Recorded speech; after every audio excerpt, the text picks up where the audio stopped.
Ladies and gentlemen, welcome to another edition of When Ebenezer Talks. I am Palmer Bunting, pastor of Ebenezer Baptist Church. I am delighted to have Miss Ahyoka with us today.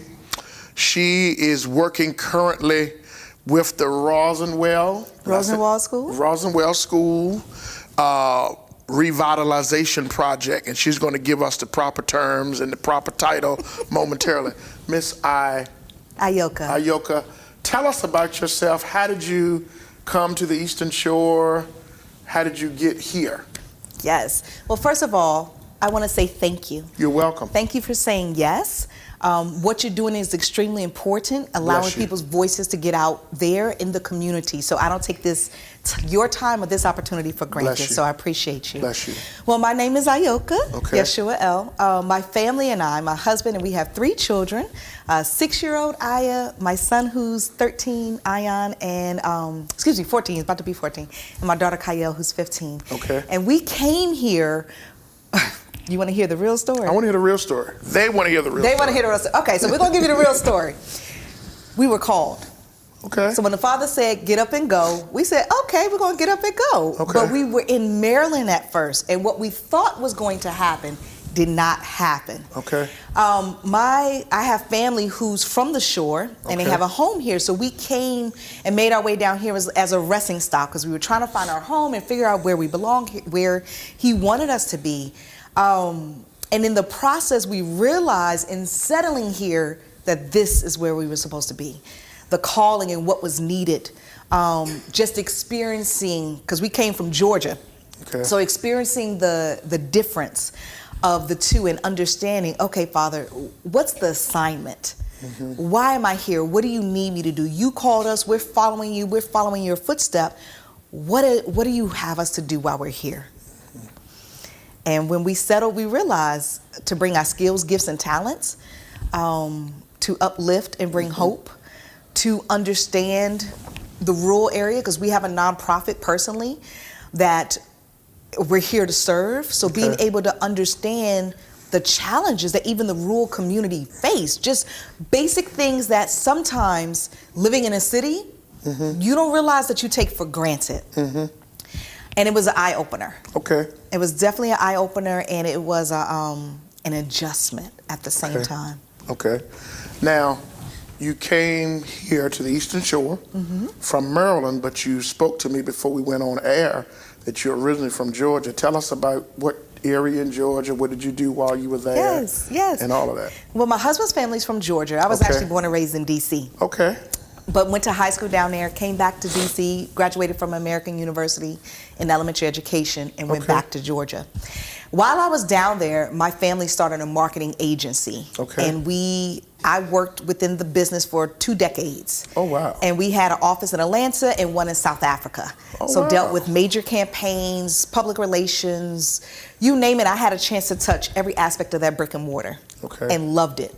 We did cause marketing, which was my favorite, and that's where we're out there helping people to understand, what the cause is. So Greater Than AIDS, or we had the Truth Campaign, National Tobacco Awareness. So it was us getting the word to change and galvanize communities around a cause. From there, I left because I felt that calling again to pursue my passion. I'm a professional speaker. I love speaking and also teaching. I love teaching.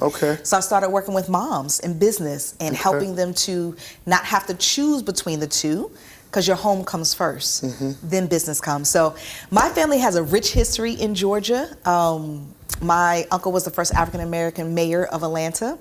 Oh, really? Maynard Jackson. Okay. Yes. So I'm talking to a celebrity. I'm humble. No, the way that He places you is necessary. Okay. And everything that you come through is necessary. And I had to, even in my own self, sit and ask, how do you want to use me even within the context of my family? And I had to realize that, community runs through my blood. I can't escape that if I wanted to. And I have a heart for community. So that's what I did. My husband was in graphic design, sales, entrepreneurship. So we've always been in an entrepreneurship environment. We homeschool our children. So when it was time and we felt that calling to go somewhere new, it was like, okay, let's go. What is it that you have next for us to do?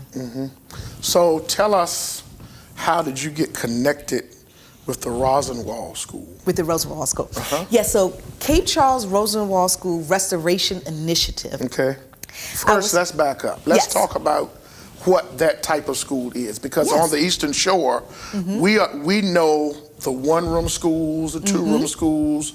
My mother was a former educator. She started out teaching in a one-room school, two-room school. We're familiar. For me, 49 years old, the Rosenwald School is a new term, and it's probably a new term for some others. Sure. So let's talk about that first, before we get into even having the knowledge that on the Eastern Shore there is such a school. Okay, so for those that don't know, Booker T. Washington and Rosenwald, Julius Rosenwald, who was a Jewish philanthropist, came together to start these schools. Okay. It was Booker T. Washington's idea, and he came with partial funding. Okay. And what they did is they built 5,000 schools throughout the South during segregation for children of color. Okay. Some were brick, some were wood.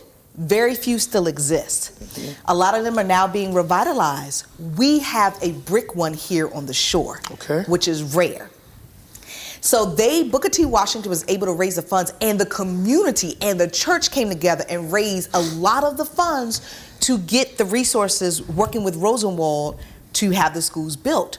So the school that's in Cape Charles is called, they called it Over the Hump because it was right next to the city dump. That's true. They used to walk to, it is a 4-room school with an auditorium. And what they're doing now is they have revitalized it. They have cleared it out, new roof, new windows, everything. So when the school closed, I think it was 1966 that it closed, it became an ill packaging plant. Then that closed, and it's set for decades desolate. Most people had no idea it was there or what it even was. And as of within the last couple of years, I think they've been working on this for 16 years now. They were able to get it on a historic site. They were able to get the land. The city of Cape Charles gave them some of the land. So now it is going to be not just, it's a community center, it's a cultural hub. Okay. So we're going to have a part museum, but we're also going to have a lot of different programs. So people can rent the facility for different things.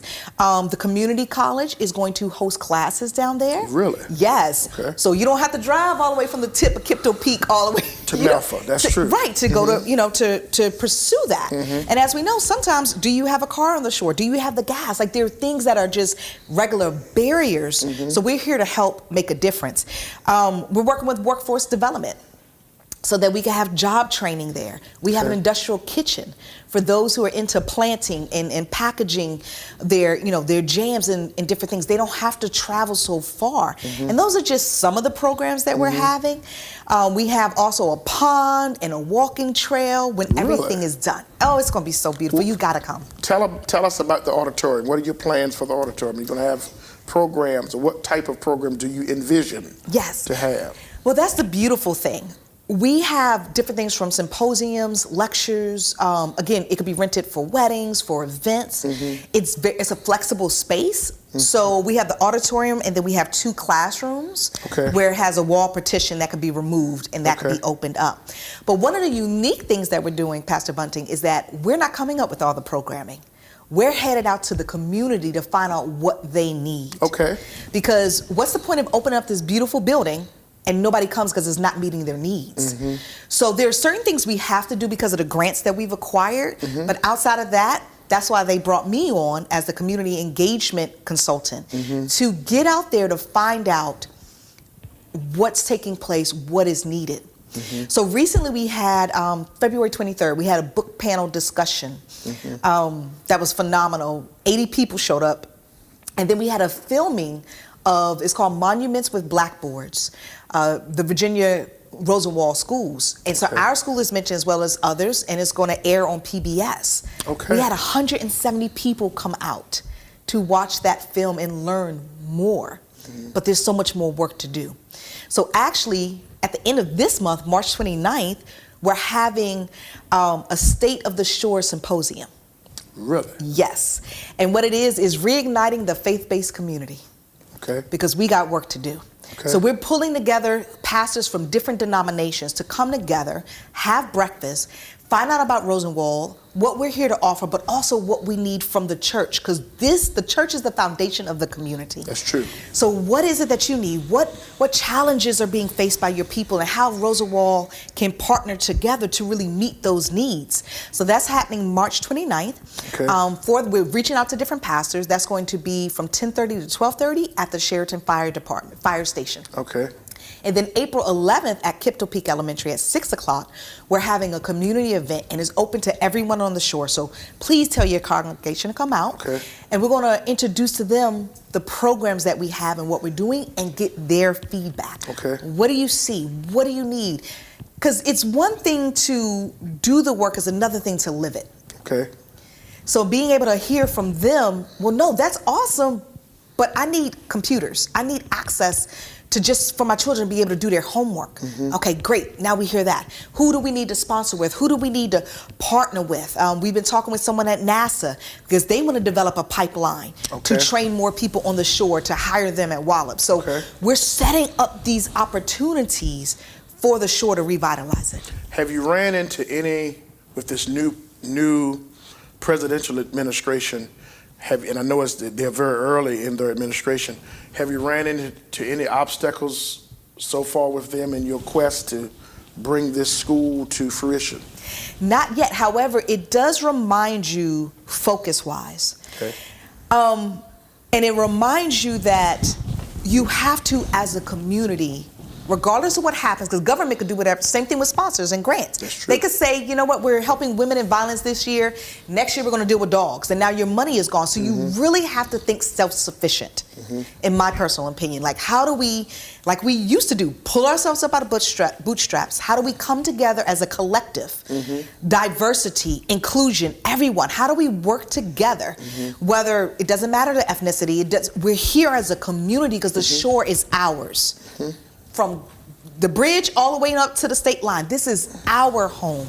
How do we work together to make sure that we are taking care of the people that are here? And so for us, it's really about that. You sound very invested, not only in the Rosenwald School, but you sound very invested as if you've lived on the shore all your life, and that's a rarity. Tell us now, in your own opinion, what is your ultimate vision for this project? What would be your dream goal to see happen within the corridors of this project? Oh, that's a great question. I'm going to speak from two perspectives. Okay. I'm going to start with the school first, then I'm going to speak from my own. Okay. We want to have the facility become, I'm finding the right word. Okay. A staple. Okay.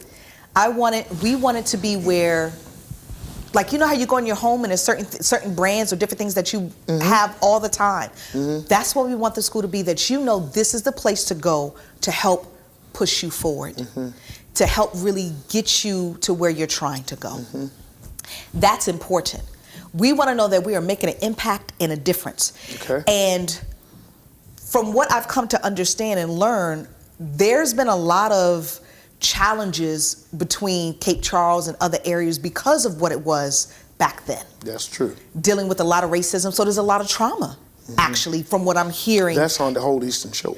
Yes, yes. And so we want people to understand and know that that was then, and we don't disregard it. However, we can't stay there. And so that's why people are coming together to push it forward, and it's a new day. So how do we do that? We can't complain about what's happening and we don't come and lend the voice. We don't show up and we don't talk about, well, this is what I need. And maybe your voice was shut in the past. That has happened. Or maybe you think, well, you know what? It'll be the same. They'll just take it over, whatever the case may be. But that doesn't mean that has to be now. There's a time and season for everything. So our mission is to really make sure that people understand there's diverse people already working on the project that's bringing together programs, that's bringing together opportunities to help the shore to move past. So we're no longer looked at, oh, that was segregated, or that was theirs, or that's no longer ours, or we can't go there. No. So that's one thing. For me personally, Okay. when I'm passionate about something, I go all in. I can love tell. it. I love it. And from just experiencing living in a rural community, my heart breaks so many times. Again, it goes back to, and not comparing, but it's an eye-opener of appreciating what it means to have and when you don't have. Like, there are people who travel an hour and a half just to go get food from the food bank. Or churches. That's true. You know, how do you get there if you don't have a car? How do you, when I found out that there was 72% live at the poverty line in the schools. That's it's true. 72%. How is a child supposed to focus like that? And there are some children I've heard in certain settings that the only time they get a decent meal is at school. Is at school. And so when it's a snow day or a rainy day or a windy day, now we stay out. When I was going to school, we didn't stay out for wind and rain. But the climate change is different Yes. now. So what happens to those children when they don't make it to school because of the weather or what have you? They may not get a good meal that day. And in some cases, both their parents are in prison. And now true. the grandparent is having to raise them. And the stress and the pressure, when you said it's trauma all on the shore. So my heart as a mother, my heart broke for that. And it was like, what could I do? That was the first thing, because again, we have a servant's heart. What could we do? So when I found out about the initiative and it aligned, like, wait a minute, I get to help directly for however long this assignment is that I'm here. I get to help directly make an impact. And that, I was like, thank you. I was grateful for that. Because again, this ain't work. This is mission work, if anything else. It's an assignment. And understanding that is like, okay, what is that drive to? How do we help the people? How do we help the people? What do we need? What do they need? What do we need to provide? Because there's two people we're serving. There are those who want to use the facility from a range, because it's a multi-generational, so from the youth up to adults to elderly. But then there are those who can offer their services to the center. So some people are saying, you know, well, I don't know what to give. I was like, but you have a business. You've been in business, come and mentor. Come teach. You're driving me right into my next question. What can we, as a whole community, multi-generational, multi-ethnic, what can we do to help you and your team make this project an even greater success? Oh, great question. One is awareness. Like you said, there's some people who don't even know it exists. So being able to get the word out. When we have events, come lend your voice. We're here to serve you. Okay. And again, I don't want us to open up and the people don't come and take a full advantage. So getting the awareness out so people are aware, come use the services. We will actually have a soft launch this August. Okay. We're looking at potentially having a back to school event there. Okay. With a twist. I don't want to give it all away. That's fine. And then in January, we're going to have when we officially launch. So when it opens, when we have the soft launch, come. When it opens, come. Use the services. Let others know. Help people get there so that this can be even a greater success. If you are an elder, why can't you come and give your history? Sometimes as we get older, we feel like we don't have anything to offer. No. You have a lot to offer because you have wisdom. These young people might not ever receive that. So how do we have opportunities for them to connect, right?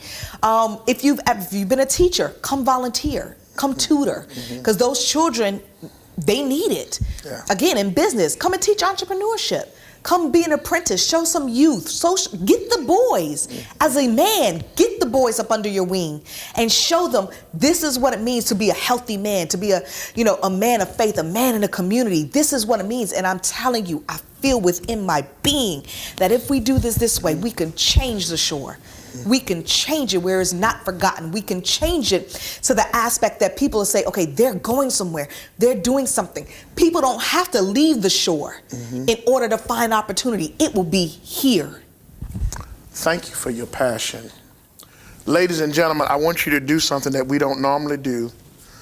You have heard the story and how the progress is coming with the Rosenwald School.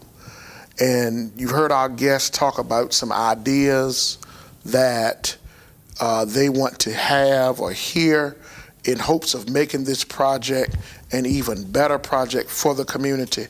I want you to type in the comment section as you're watching this some ideas or some things that you would like to see that's great. this particular school project do that could help better our community. Yes. Not just Northampton County, not just Accomack County, but us as an Eastern Shore community across racial lines, across ethnic Yes. lines, across gender lines. Type in the comment section, what are some things, what are some programs, what are some ideas? It may be some things you may put on the, that you may post that they may already be working on. That's fine. But we want you to share that so that they can see it and possibly begin to mull over it and dialogue on it to see if it has any potential. I want you to do that for me. Listen, thank you so much. Give Yes. us a closing word, whatever you want to share Yes. with the community. Yes. Well, thank you for taking the time to listen, and thank you so much You're for what welcome. you're doing in the community as well. You're welcome. The last thing that I forgot to mention is go to the website, www.ccrosenwaldschool.org. That's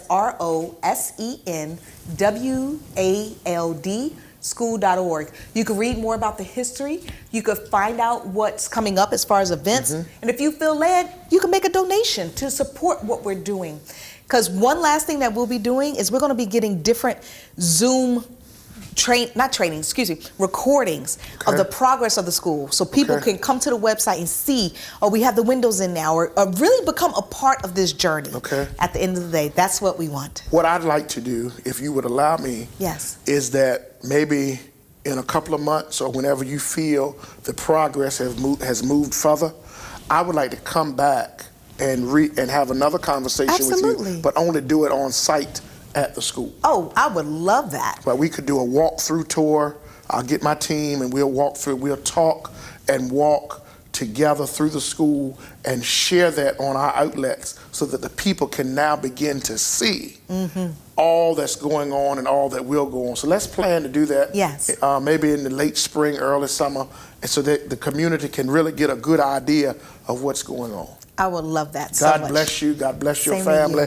Ladies and gentlemen, thank you so much for another episode of When Ebenezer Talks. I'm Palmer Bunting. God bless you.